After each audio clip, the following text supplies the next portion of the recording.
Oi, pessoal! Na aula de hoje a gente vai trabalhar um filo novo, o filo artrópoda, ou os animais conhecidos como artrópodes, tá? Vamos lá então. A gente já conhece bem essa figurinha aqui da árvore filogenética do reino animal e dando sequência então aos filos, a gente vai trabalhar agora o filo artrópoda. Ele tem as mesmas características que os grupos anteriores aqui que a gente estava vendo, como o filo molusco e o filo anélida. Então, eles são animais que são triblásticos, vão possuir os 3 tecidos embrionários lá na fase embrionária, a endoderme, a ectoderme e a mesoderme. Eles também possuem simetria bilateral, eles vão possuir cavidade corporal, vão possuir um celoma verdadeiro formado por mesoderme. Eles também são protostômios, lembrando que o blastóporo, quando forma primeiro a boca, o grupo é chamado de protostômios. Então, artrópodes tem todas essas características aí que eu comentei com vocês.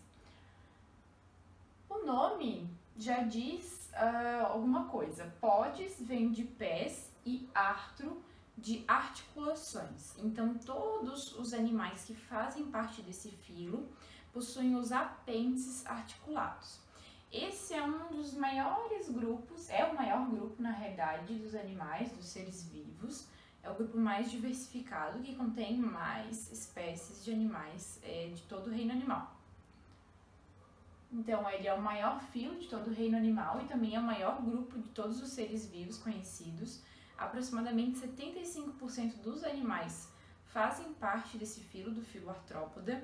Para se ter ideia, então, de 100 animais, 75 animais fazem parte desse filo aqui. É um filo bastante diversificado e com muito animal, tá? Tipo, vocês vão ter um pouquinho de ideia nessa aula aqui e na seguinte. Então, aqui a gente tem alguns exemplos, como por exemplo a borboleta. Essa borboleta aqui é nativa da América do Norte. A lacraia ou a centopeia, também conhecida como centopeia. E aqui um siri azul. Tá? Então, todos esses animais aqui fazem parte desse filo. Como eu falei para vocês, o nome diz que os animais desse grupo possuem pernas articuladas. Não só pernas, tá? Todos os apêndices, na realidade. E que são esses apêndices? Os apêndices compõem as pernas, as peças bucais e as antenas. Então, as pernas elas vão ter uma função aí de locomoção. As peças bucais elas vão ser responsáveis pela captura do alimento e as antenas vão fazer uma parte de sensorial, de reconhecimento de superfície e de reconhecimento de fatores externos ao organismo desse animal. Então aqui a gente tem só uma ampliação para vocês verem como que esses apêndices eles são articulados.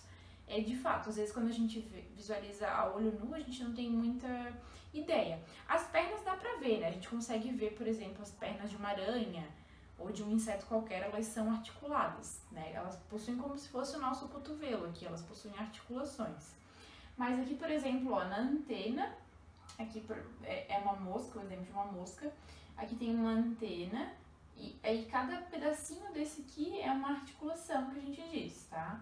A mandíbula aqui também ela é articulada, então ela tem partes ali que compõem essa mandíbula e aqui uma perna também articulada. Uma outra característica importante dos artrópodes é que todos eles possuem um exoesqueleto. Exo vem de fora, de externo, então é um esqueleto externo ao organismo. É diferente do nosso esqueleto, do esqueleto humano. O nosso é considerado um endoesqueleto, ou seja, ele está dentro do nosso corpo. No caso dos artrópodes, não, esse esqueleto ele vai estar por fora e ele tem algumas funções também. Esse exoesqueleto nos artrópodes ele é formado por uma proteína que chama quitina, é uma proteína bastante resistente e ela vai ter a função então de sustentação do corpo desses animais. Vai proteger contra choques mecânicos, então quedas, a própria fato de encostar em outros animais, em outros seres vivos. e também vai proteger da perda excessiva de água que pode ocorrer por evaporação. Então, o corpo interno desses organismos ele é bastante sensível, é mole, e por fora vai ter esse elemento, então essas proteínas, aí formando essa capa de proteção contra todos esses possíveis intempéries da natureza. Como que ocorre o movimento, então, desses animais? Todos eles se locomovem, não existem artrópodes que sejam sesses, que sejam parados, todos eles se locomovem de alguma forma. Como que acontece essa locomoção? Músculos vão se prender numa parte desse exoesqueleto que é um pouquinho mais maleável, não é tão dura, tá? Que a maior parte desse exoesqueleto é bem durinho, a gente consegue, como se fosse aqui o mouse da professora, né? A gente consegue tocar e até consegue fazer um barulhinho do atrito. Então tem uma parte desse exoesqueleto que é um pouquinho mais flexível, e aí isso aí depende da quantidade de quitina e outras proteínas que estão naquele local. E nessa parte os músculos vão se fixar e aí eles conseguem fazer a parte de locomoção desses animais, justamente para eles se movimentarem. Aqui a gente tem uma ampliação, então disso que eu falei, né? Então aqui a gente tem um apêndice que é uma pata, na realidade, né? Uma perna. Aqui tem uma parte do exoesqueleto que é um pouco mais flexível e aqui estão os músculos ligados a essa parte do exoesqueleto que é um pouco mais flexível. Então esses músculos eles se contraem, relaxam e o movimento pode ser realizado então. Esse exoesqueleto ele é interessante por conta daquelas funções que eu falei ali para vocês, né, de sustentação do corpo, de proteção, só que tem um problema, esse exoesqueleto ele é duro, como eu falei. Então, para esses artrópodes crescerem, esse exoesqueleto dificulta. Por isso, uma das características dos artrópodes é o crescimento através de mudas, ou também chamadas de equidizes. Então, essa muda, na realidade, o animal ele vai secretar um novo exoesqueleto dentro do corpo, perto da parte mole desse corpo, dentro do exoesqueleto que está por fora. Esse exoesqueleto ainda é flexível, ele vai estar molinho ainda dentro desse outro esqueleto, e aí esse animal ele vai abandonar o exoesqueleto que está mais externo, que era o último exoesqueleto dele. Quando ele abandona, quando ele sai, por exemplo, aqui tem alguns exemplos, ó. Então esse animal aqui, ele está saindo do exoesqueleto anterior, e aí agora ele tem um novo exoesqueleto um pouco maior que permitiu o crescimento desse animal. Então, exposto ao ar, esse exoesqueleto que antes estava um pouco mais mole, ele se solidifica mais, ele fica mais duro, e aí novamente o artrópode está protegido, tá? Então aqui a gente tem um exemplo também, de outro inseto saindo aqui do seu exoesqueleto anterior. Aqui tem cigarras em equidise também, ou em muda, né? Tanto faz o nome. Então esse processo ele ocorre em todos os artrópodes justamente para que eles possam crescer e também durante o processo de desenvolvimento. Então existem alguns artrópodes que sofrem o que a gente chama de metamorfose. Essa metamorfose ela é uma mudança significativa no tipo de corpo que esse animal tem. Então, por exemplo, de larva, de pulpa da borboleta vai para uma borboleta adulta. São animais bastante diferentes ali durante o desenvolvimento. Daqui a pouquinho eu vou mostrar como que isso funciona. Então, essa equidise também ocorre justamente para esse processo de metamorfose acontecer. Aí aqui eu tenho, vamos ver se funciona, um gifzinho.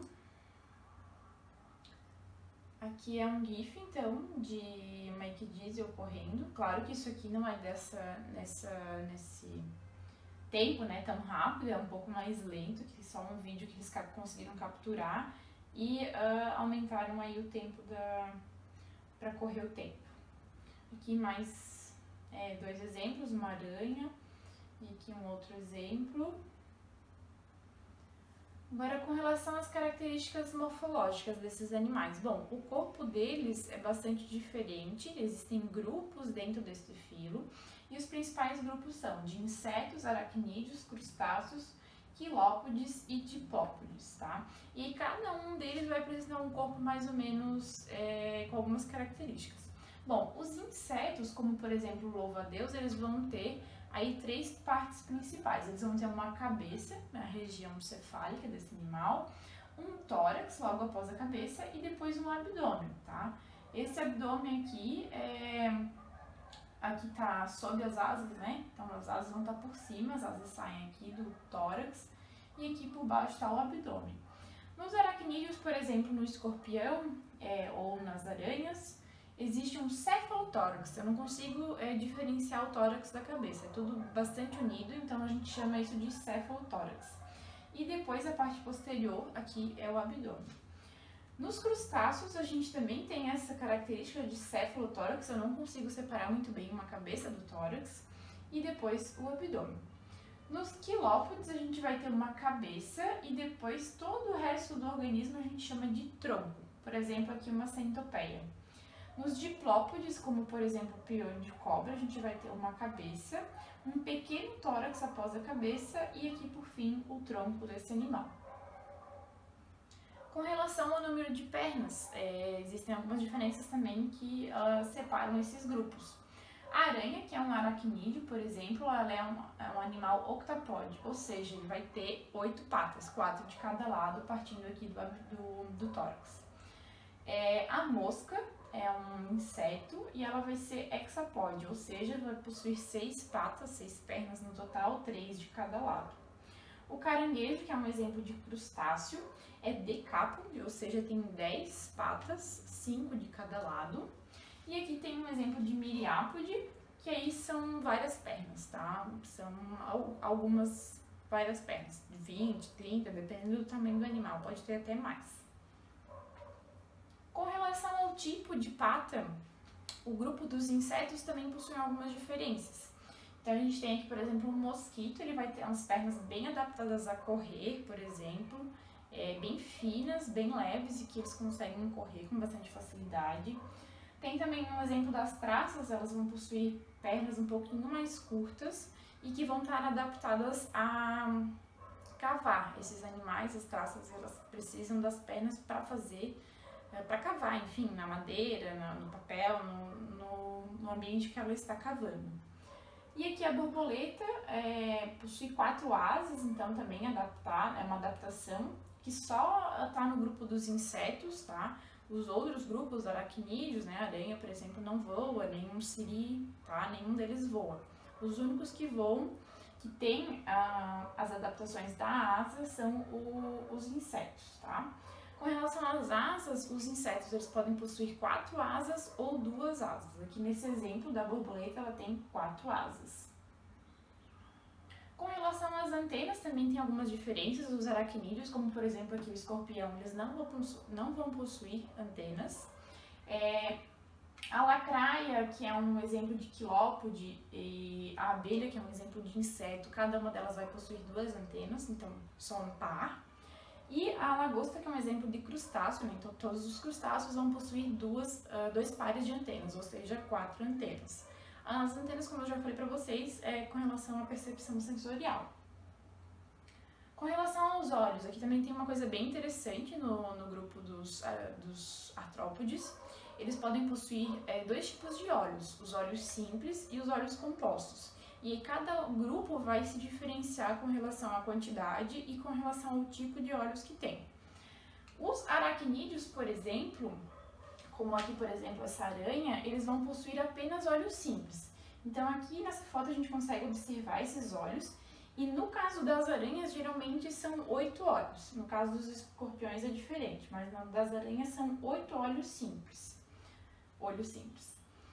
No caso dos miriápodes, eles podem ser cegos ou possuir 1 a muitos pares de olhos simples também.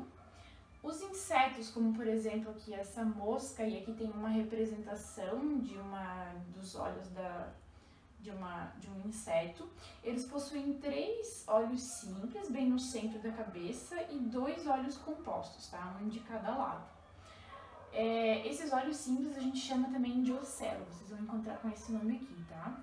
Já os crustáceos, eles ou possuem apenas olhos simples ou apenas olhos compostos, aí depende de cada crustáceo, tá? Esse, por exemplo, aqui é um caranguejo, ele vai ter um olho aqui simples, e esse olho a gente diz que ele é olho pedunculado, que ele está em cima de um pedúnculo, tá? Uma estrutura que faz com que o olho esteja um pouco mais acima do corpo desse animal.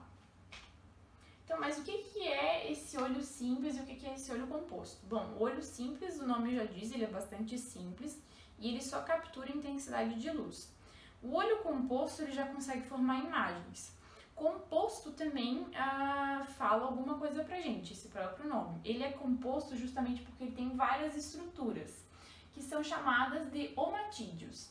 Cada omatídeo desse consegue capturar a imagem do exterior, e aí a junção dessas pequenas imagens é que vai formar a imagem na sua totalidade.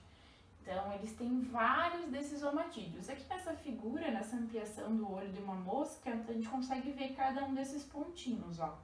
Então, cada omatídeo ele vai possuir lentes que vão conseguir capturar a imagem e aí, em conjunto, eles vão formar a imagem que um inseto, por exemplo, observa. Então, aqui eu tenho um exemplo de como que um olho composto vê, ó. Então, eles conseguem ver cores, eles conseguem visualizar uma imagem. Claro que não é uma imagem como o do nosso olho, porque o nosso olho ele é composto por câmeras, mas é uma imagem já bastante legal, né? Então, uma mosca, por exemplo, ela consegue visualizar aí as flores, enfim, as abelhas conseguem visualizar também a flor onde ela vai precisar capturar o pólen, etc.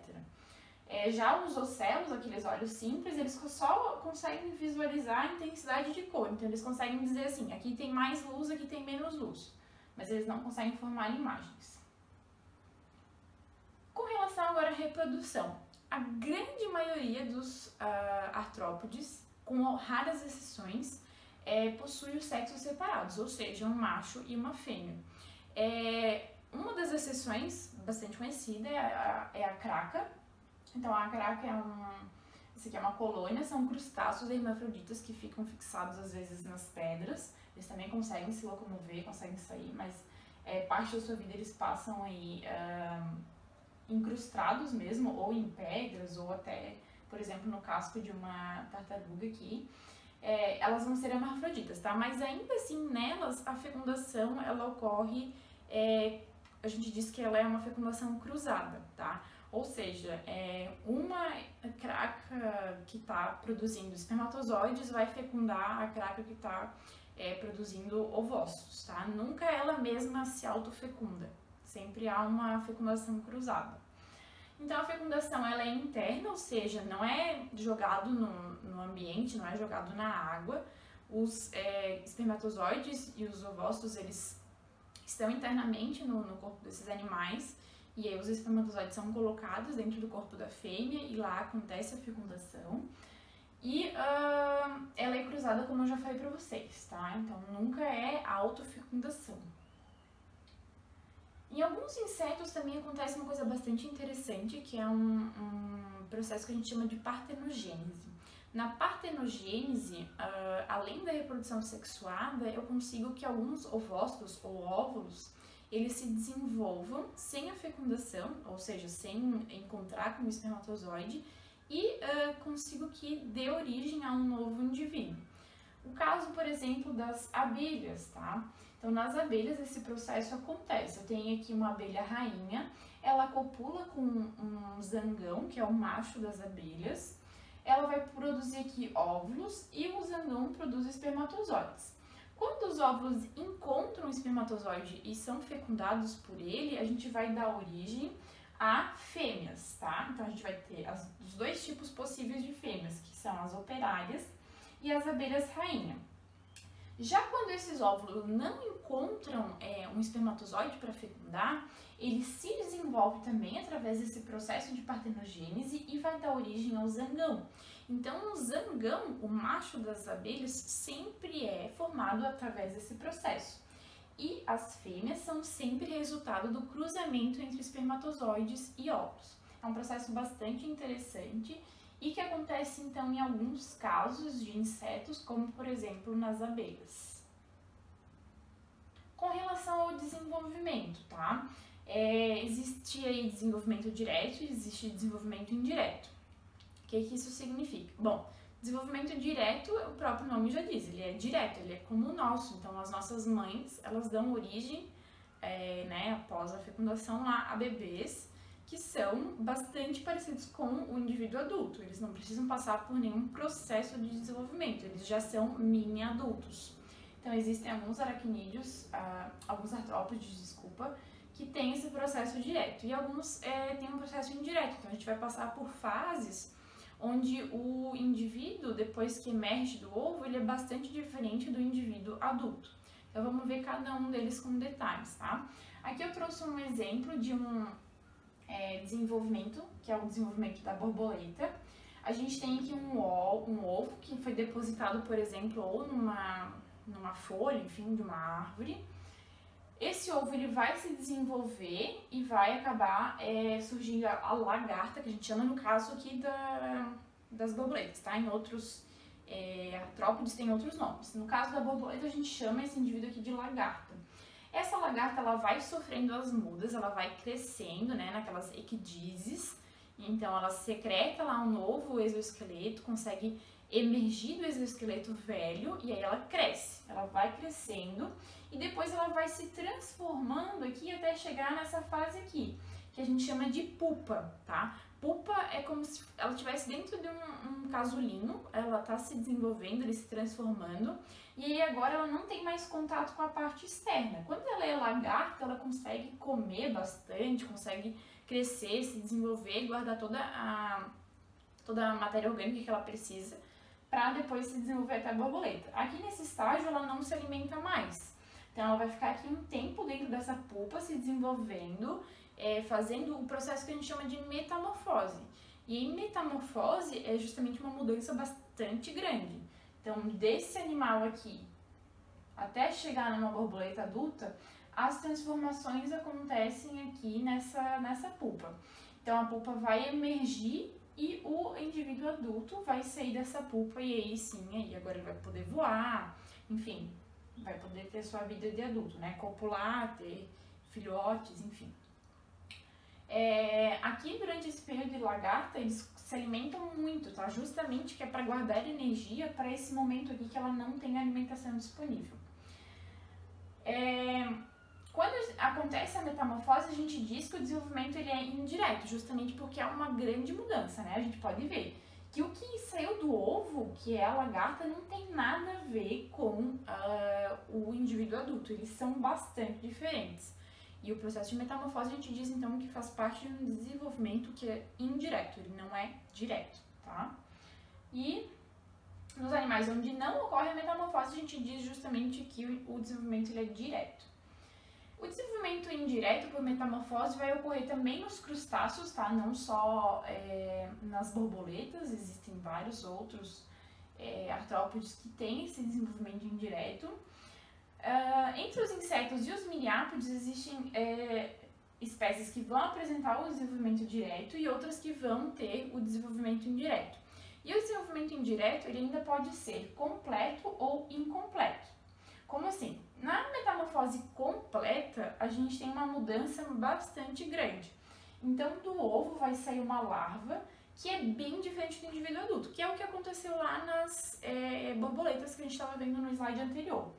Já na metamorfose incompleta, do ovo vai sair um indivíduo que é um pouco parecido com o indivíduo adulto, porém ainda tem algumas diferenças, como é o caso aqui da metamorfose incompleta do gafanhoto.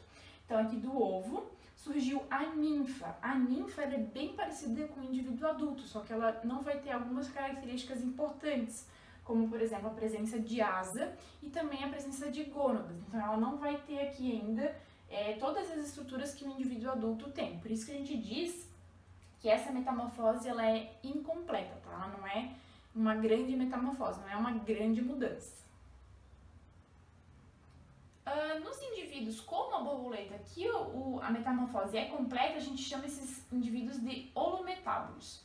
Nos indivíduos que é incompleta, como o gafanhoto, a gente diz que eles são hemimetábolos. E também tem os que não apresentam metamorfose, eles são os ametábolos, como por exemplo a traça. A traça do ovo vai sair uma traça em miniatura, como se fosse a adulta, já com todas as suas partes características, tá? ela só vai se desenvolver ali com as mudas, vai crescendo de tamanho, mas ela já é exatamente igual ao indivíduo adulto. No caso dos aracnídeos, como por exemplo as aranhas, o desenvolvimento é direto, sendo que nos escorpiões eles também vão ter uma outra particularidade. Todos os outros artrópodes eles vão ser ovíparos, ou seja, eles vão botar ovos. No caso dos escorpiões, eles não vão botar ovos, eles vão ser vivíparos. O que isso significa? Eles são como nós. Então, o embrião ele vai se desenvolver dentro do corpo da mãe, dentro do escorpião, e ele vai se desenvolver e sair direto como se fosse um mini indivíduo adulto, tá? Então, ele vai ter lá dentro do corpo, vai ter uma placenta que vai alimentar esses pequenos escorpiões. E ainda tem uma outra característica legal. Aqui os escorpiões, ó, eles estão pequenininhos aqui em cima dessa mãe escorpião, porque eles ficam um tempo ainda sendo cuidados. Até a primeira muda desses filhotes, eles ficam aqui grudados na mãe. Aqui é um exemplo do que a traça pode fazer, tá? É um bichinho bastante perigoso aí para os livros. Com relação agora à respiração, circulação e excreção. Os artrópodes aquáticos, por exemplo, crustáceos, eles vão ter uma respiração branquial, ou seja, presença de brânquias. A água vai passar com o oxigênio ali, esse oxigênio vai ficar grudado nas brânquias e o CO2 que é produzido nesse organismo vai sair. Então a troca gasosa acontece pelas brânquias. Nos insetos e nos miriápodes a respiração ela é chamada de traqueal, então vai ter a presença de traqueias. Aqui tem um esquema dessas traqueias, ó. São como se fossem vasos onde o ar ele vai circular. Existe uma infinidade de canais dessas traqueias e essas traqueias elas conseguem chegar a todas as células do organismo desse inseto. Elas formam uma grande rede. Na superfície externa desses insetos vai ter poros ou estigmas que vão fazer justamente a captura. Então o ar ele vai entrar por esse poro e aí vai circular na tubulação, chegando a cada uma das células, ó. Então, nesses indivíduos, tem uma questão interessante que é diferente dos outros animais, que eles não vão possuir um sangue com a função de trocas gasosas, porque justamente as trocas elas são feitas por esses canais de traqueias que vão chegar a cada uma das células do organismo desse animal, tá? Não vai ter um sangue transportando oxigênio, por exemplo. A troca vai ser feita por difusão desses canais diretamente para as células. Então, é uma característica que é diferente dos outros animais. Com relação à respiração dos aracnídeos, eles fazem um pouquinho diferente. Eles também possuem traqueias, mas eles vão ter uma outra estrutura que a gente chama de filotraqueias, que está aqui em amarelinho, ó. Eles também são chamados de pulmões foliáceos. Essas estruturas elas são formadas por lâminas irrigadas, finas e paralelas, que elas vão se abrir na superfície do corpo por meio de poros. Então, vão ter poros aqui que vão ter contato com a superfície externa desse organismo, né, do ar. O ar vai entrar e aqui vão acontecer as trocas gasosas. Então, o sangue ele vai passar por aqui e vai fazer a troca gasosa ali. Vai sair o CO2 e vai entrar o oxigênio. Então, aqui a gente tem como se fosse um sangue. As trocas ocorrem então nas lâminas, eles vão receber o oxigênio que passa por esse sangue, como eu já falei antes. Além disso, eles vão possuir as traqueias como ocorre nos insetos, tá? Aqui, por exemplo, as traqueias estão em azul nessa figurinha.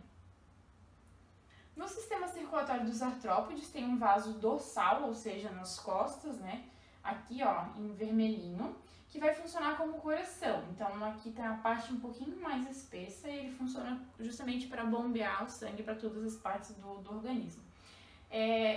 Nos artrópodes, o sangue não está sempre presente no interior dos vasos. A gente diz que esse tipo de circulação é uma circulação aberta, porque ela não está o tempo inteiro dentro dos vasos. Ela chega lá em partes do organismo que sai de vasos e vai diretamente pelas células, tá? Não é como os nossos, que possuem capilares, que vão chegar em cada tecido bem fechadinho. Aqui não, ela é uma circulação aberta. E com relação ao sistema nervoso desses animais, né, ele é ventral, ou seja, vai estar aqui na parte da barriga. Tá aqui representado nessa figurinha amarelo, ó, aqui, e vai ter uma região que a gente chama de gânglio cerebral, que vai estar mais próximo da cabeça, que é um pouco mais desenvolvida, tá? E ela tem justamente a conexão com os olhos e com aqui os apêndices que reconhecem a parte sensorial, que fazem a parte sensorial. E por hoje é isso, pessoal. A parte dos artrópodes é bastante grande, a gente ainda não entrou nos grupos, a gente vai ver isso na próxima aula, tá? Até mais!